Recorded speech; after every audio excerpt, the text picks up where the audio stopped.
আমরা হিসাব করে রেখেছি যে বাংলাদেশ থেকে অন্তত মব নামের যে অপসংস্কৃতি গত 17 মাস ধরে যেটি চালু ছিল সেটি আমরা মনে করেছিলাম যে এটি অন্তত অবসান ঘটেছে, কিন্তু জনাব ব্যারিস্টার আরমান গতকাল আমাদেরকে ভুল প্রমাণ করেছেন।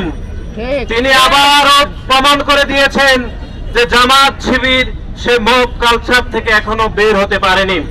সেজন্য আমরা দেখলাম যে একজন সরকারি কর্মকর্তাকে কিভাবে জামাত শিবিরের সন্ত্রাসীরা কিভাবে হুমকি দিয়েছে, আমরা সেটি গণমাধ্যম এবং সামাজিক যোগাযোগ মাধ্যমে দেখেছি। এটি আমাদেরকে চরমভাবে বিস্মিত করেছে। হুমকি দুমকি দেওয়ার পরও যিনি এই এলাকা থেকে নির্বাচিত সংসদ সদস্য, তিনি সংসদ সদস্য হয়েও সে জামাতে ইসলামের যে আচরণ সেটি কিন্তু ভুলে যাননি। তিনিও সে আমাদের সরকারি কলেজের অধ্যক্ষকে দেখিয়ে নেওয়ার হুমকি দিয়েছেন গতকাল, এবং তার বিরুদ্ধে একাধিক মামলা দিবেন বলেও তিনি ওনাকে মোবাইল ফোনে হুমকি দিয়েছেন। জামাত এবং শিবির গত 5 দশকে বাংলাদেশে যে রাজনীতি করতে চেয়েছে, যে রাজনীতি গত 5 দশকে করতে পারেনি, সেটি গত 17 মাস ধরে তারা একদম মনের মাধুরী মিশিয়ে তারা গত 17 মাস ধরে করেছে। যখনই সরকারের পক্ষ থেকে বারবার বলা হয়েছে যে মব সংস্কৃতি নামের যে কালচার বাংলাদেশে তৈরি হয়েছে সেটি চিরতরে বিলুপ্ত করতে হবে, তারপরেও আমরা দেখেছি গতকালের এরকম একটি দুঃখজনক ঘটনা। জনাব আরমান সাহেবকে আমরা অনতিবিলম্বে এই ঘটনায় ওনাকে দুঃখ প্রকাশ এবং ক্ষমা প্রার্থনা আমরা আহ্বান জানাচ্ছি। নতুবা আমরা মনে করি এই ঘটনা আমাদেরকে আবারও বাংলাদেশে পুনরায় মবের সংস্কৃতি থেকে নিয়ে যাওয়ার জন্য আমাদেরকে প্রলুব্ধ করতে পারে।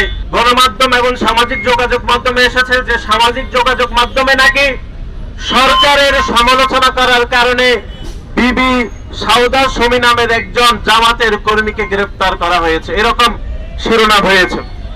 আমরা তো গত 1.5 মাসে দেখেছি জামাত ইসলামের অসংখ্য নেতাকর্মী সংসদের বাহিরে সরকারের সমালোচনা করছে, কাউকে তো গ্রেফতার করা হয়নি।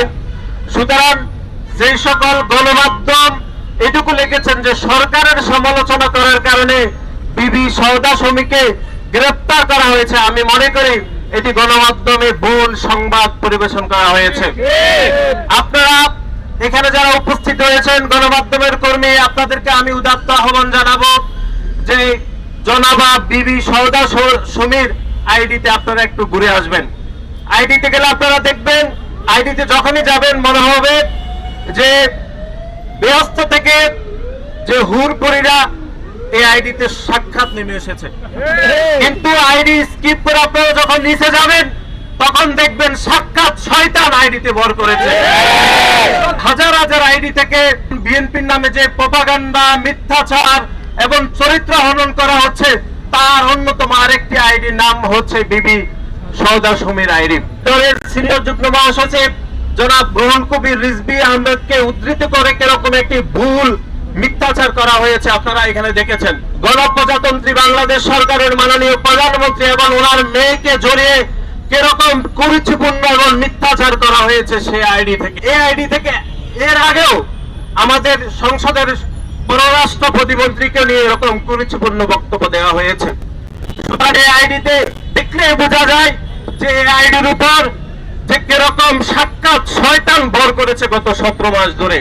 সুতরাং আমি মনে করি যে আপনারা সরকারের অবশ্যই সমালোচনা করবেন, অবশ্যই যুক্তিক সমালোচনা করবেন, অযৌক্তিক সমালোচনা আপনারা করছেন, কিন্তু আমরা মনে করি কারো ব্যক্তিগত চরিত্র হরণ, প্রোপাগান্ডা, মিথ্যাচার করলেও তাকে কোনোভাবে যেন বাংলাদেশের সরকার কোনোভাবে দায় মুক্তি না দেয়, যেন তাকে গ্রেফতার করে, সে বিষয়ে আমি সরকারের প্রতি উদাত্ত আহ্বান জানাবো। এবং একই সাথে এটাই বলছি, যদি আমাদের কোন নেতা কর্মীও যদি এরকম চরিত্র হনন বা মিথ্যাচার করে, তারও বিরুদ্ধে যেন আইনি ব্যবস্থা গ্রহণ করা হয়, সে বিষয়ে আমরা সরকারের প্রতি উদাত্ত আহ্বান জানাবো।